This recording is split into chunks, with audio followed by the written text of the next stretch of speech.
Desde afuera se ve como que en el partido tomaron una decisión que tiene dos caras. Una cara es la de la apertura democrática, la de la modernización, pero por otro lado la misma decisión parece como si fuera una estrategia a modo para que se pueda designar al candidato con una baraja más amplia y dirigido hacia el presidente de la República, que él pueda tener una baraja más amplia. No, así se ven las caras. No, pues, me parece muy inteligente. Y a lo mejor mi respuesta es exactamente lo que acabas de decir. La tomo. A ver. Tomo tu respuesta, pues tú acabas de preguntar y responderte. Entonces, efectivamente, la definición, como lo dices, la baraja más amplia y mirar, por supuesto, de cara a la realidad económica que vive México. La política, la social, la cultural y la necesidad de encontrar medidas y definiciones que den respuesta a lo que quiere la gente. Las voces de la gente en materia de corrupción, enfrentar corrupción e impunidad. La definición de enfrentar las asignaturas pendientes. Una ley indígena que esté acorde con la realidad de este momento de México y a nivel mundial. Las definiciones en el campo para poder definir con claridad que el campo mexicano produzca los alimentos que consumimos los mexicanos y lograr así la independencia alimentaria. En fin, podría hacer una la serie mesa de visión de futuro una definición más precisa y más clara. Pero lo acabas de decir. ¿No le da más fuerza al presidente? No teníamos, bueno, le da fuerza a los militantes. Y el presidente es uno de los militantes, el presidente Enrique Peña es uno de los militantes del PRI. Sí, en este momento el más destacado, y por supuesto me refiero a los militantes, a todos, porque el militante de allá en el municipio de Hermosillo, Sonora, o en el puerto de Veracruz, o en el Villahermosa, Tabasco, o en Acapulco, Guerrero, o aquí en Cuernavaca, y aquí más cerca, en Hidalgo, en Puebla, sin duda, tienen esa voz, y esa voz que ellos volvieron sonido, fue una voz inteligente. Y le dijo a la militancia, para nombrar a los delegados, este es el mandato. Ahora, pues hay una especulación ahí, y yo te diría que no, porque todo el mundo está mirando a la candidatura presidencial, pero bueno, y los candidatos a gobernadores, los candidatos a senadores, a presidentes municipales. Entonces, el partido se abre a la sociedad, y como consecuencia de que se abre a la sociedad que está mirando al futuro, es a partir del presente y de cara al entorno y la situación que estamos viviendo en este momento en México. Has utilizado algunas preguntas, perdóname que te tutea, es mi mala costumbre. Sí, claro. No, al contrario, te agradezco. Has utilizado varias preguntas que me llaman la atención, o sea, varias frases, mirar hacia el futuro, la modernización, el mundo ha cambiado. ¿En qué ha cambiado y por qué se necesita modernizar? ¿Qué significan estas tres cosas cuando hablamos de la apertura? Porque tú en 1996... Sí. Fuiste uno de los priistas que impulsó a los candados. ¿Qué cambió entre 1996 y ahora? Impulsé el candado de los 10 años, impulsé una definición contra los plurinominales, el chapulinero, y las dos tienen una respuesta. En aquel momento necesitamos un candado para poder enfrentar el futuro. Lo supimos construir. Habíamos perdido la presidencia de la República. Y entonces yo dije en ese entonces, perdimos la presidencia, no podemos perder al partido. Y entonces nos pusimos a trabajar para cuidar el partido. Sí, ya había un presidente como Vicente Fox, que había ganado la presidencia de la República, fue en la Asamblea de Veracruz, esta. Estamos hablando después del 2000, está bien. Entonces esta definición... Sí, pues ahí fue donde yo entré a la mesa de estatutos, a la definición del tema de los 10 años del candado, que lo querían quitar. Entonces fuimos a defenderlo. Sí. Entonces, en aquel momento lo que necesitábamos era construirnos hacia adentro. Y replantear a partir de esa realidad una definición que tuviera respuestas de lo que quiere la gente en lo político, en lo social, en lo económico, en lo cultural. Y entonces teníamos que fortalecernos y a partir de eso ideológicamente y en los hechos, cotejar la teoría con la práctica, poder mirar el futuro, y tal se logró que finalmente ganamos la presidencia de la República, apenas hace poco con Enrique Peña, de candidato a la presidencia de la República. Hoy estamos ante otros momentos. Insisto, el mundo cambia, México cambia, entonces tenemos que abrirnos.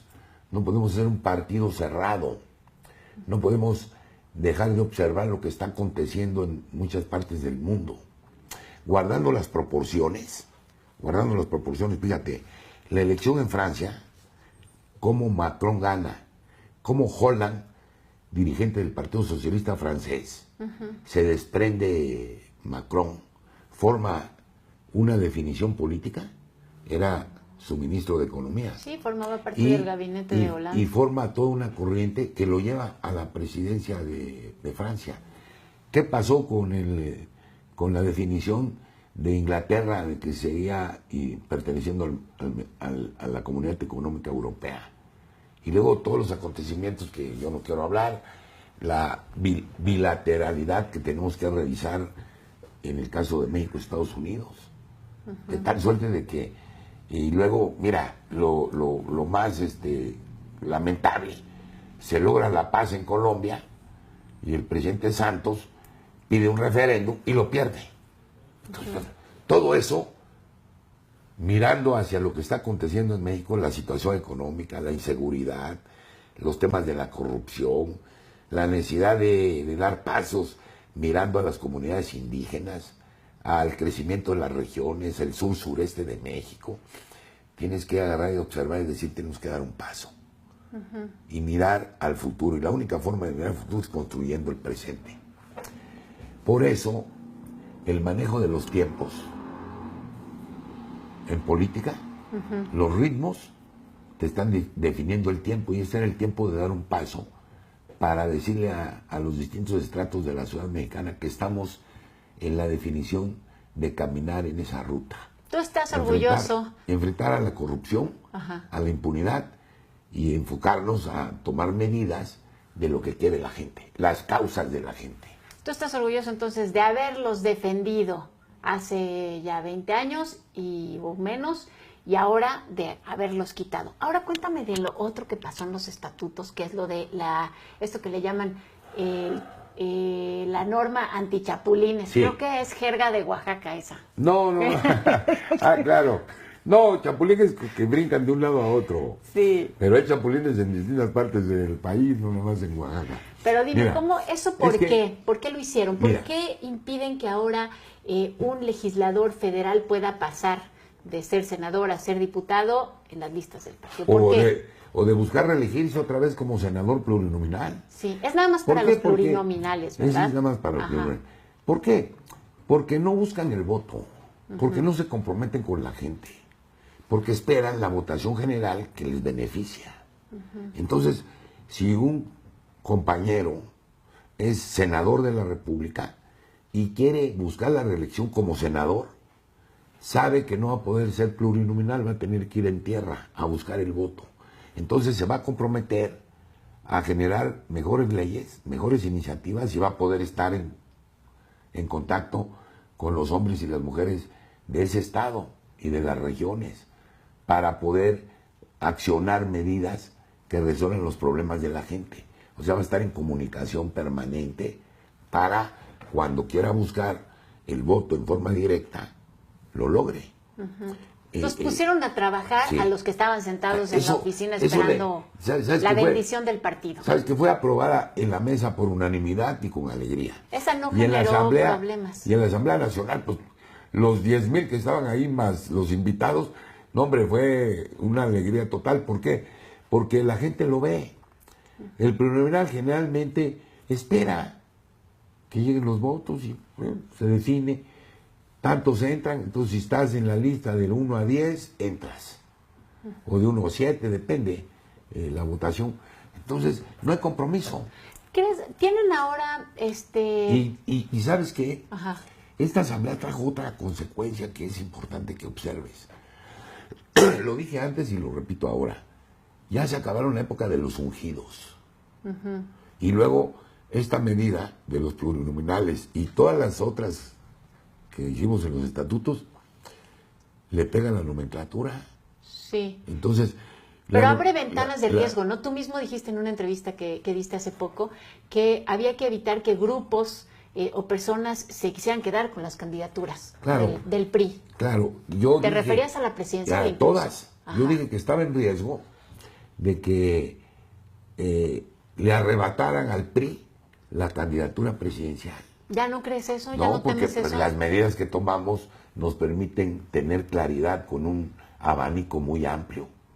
Entonces, el partido, sus organizaciones, sus sectores, estamos ahora trabajando toda esa definición y ese mandato que nació de la Asamblea Nacional, de la 22ª Asamblea Nacional del partido, que pone, por un lado, piso parejo, por otro lado, abre las candidaturas a simpatizantes, por otro lado, en el Código de Ética es muy preciso para enfrentar los temas de corrupción, en medidas preventivas y en acciones más claras y más precisas, hacia adentro como medidas regulatorias del partido y de cara a las leyes generales del país. De tal forma de que estamos avanzando en todas y cada una de las áreas. Esta fue una asamblea exitosa. Fíjate, una asamblea muy crítica. Sí. Una asamblea de debate, del debate de las ideas. Y lo que prevaleció fue eso, la inteligencia del debate de las ideas. Y todos y todas pudieron decir lo que quisieron. ¿No hubo heridos, Pepe? ¿No hubo heridos que puedan generar una fuga? ¿Una fuga de militantes? ¿Estás refiriendo a heridos en términos políticos? Claro. Pues sí, sin duda. Ahí quedaron en el camino. Pero no representan un riesgo se volverán como cuando vas en carretera y volteas a ver y ves piedras y rocas en el camino, ¿no? Se volverán eso, piedras y rocas del camino. Y la unidad sigue en ruta. O sea que no te preocupa. Ya casi para terminar. No tiene por qué preocuparme. A ver, dicen, hoy hay problemas. No, todos los problemas tienen solución. Si hay operadores eficaces, sólidos, consistentes.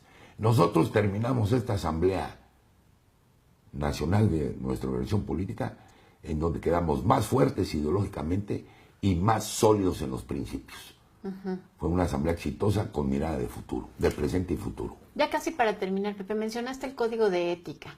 No podemos obviar que los partidos, además de tener una nueva mirada ante nuevas realidades, también tienen un descrédito enorme. El PRI tiene un descrédito grande por escándalos de corrupción que hemos visto en los estados, ahora también en el gobierno federal. El Código de Ética les da mejores herramientas. Sí, por supuesto. Para recuperar esa confianza que se ha perdido entre los ciudadanos. ¿Qué herramientas tiene? Tiene dos medidas, para efectivamente mandar el mensaje de que vamos a enfrentar la corrupción y la impunidad. Pero hay una serie de medidas preventivas en la regulación de cómo quedó la mesa de ética. Está claro y preciso que vamos a enfrentarlo con toda precisión y vamos a poder exigir a quienes se vuelven funcionarios, quienes fueron legisladores, que cumplan y que informen de cada uno de los pasos y por supuesto de meter definiciones claras. Mira, te puedo decir algo. Nosotros, este Comité Nacional del partido que dirige Enrique Ochoa, que presidió la Asamblea Nacional, tomó medidas sobre algunos militantes de nuestra organización política que cometieron todos los errores que han cometido, que no voy a calificar. Los expulsamos. Expulsamos a 2, 3 gobernadores. Yo no he visto que el Partido Acción Nacional haya expulsado a Padres, el exgobernador de Sonora. Entonces, aquí tienes que cotejar la teoría con la práctica y ser eficaces y eficientes. Entonces, si ya dimos ese paso, sin tener los instrumentos que ahora tenemos del Código de Ética y las medidas que se definieron, entonces vamos a poder ser más exactos y más precisos para responder a los distintos estratos de la sociedad y la opinión de la gente, que estamos dispuestos a caminar y avanzar en el tema de enfrentar la corrupción y la impunidad.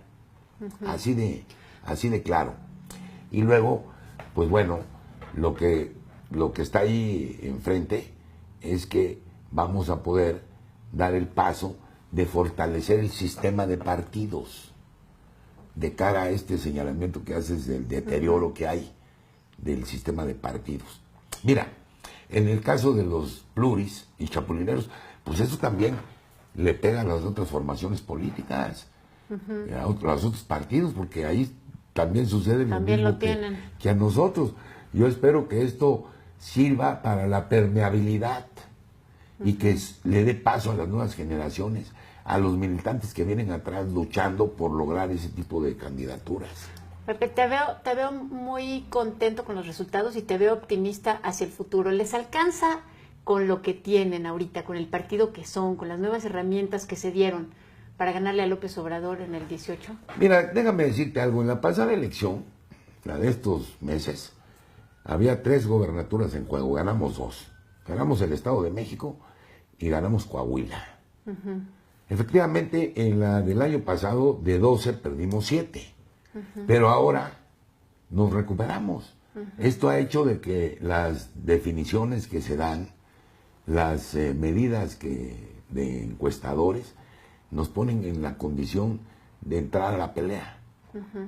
De tal suerte que yo pienso que si construimos con eficacia y con eficiencia y movemos a todas las estructuras del partido y se da con la candidatura presidencial que venga y las candidaturas a gobernadoras y todas las demás, se mueve el partido en todo el país, sin duda estaremos en la posibilidad de ganar la elección del 2018. Claro, teniendo un candidato que enfrente la realidad económica, política, social y cultural de México. ¿Ya tienes candidato? Y que tenga, no tengo candidato. Ah, ya sé. Déjame decirte algo, déjame decirte.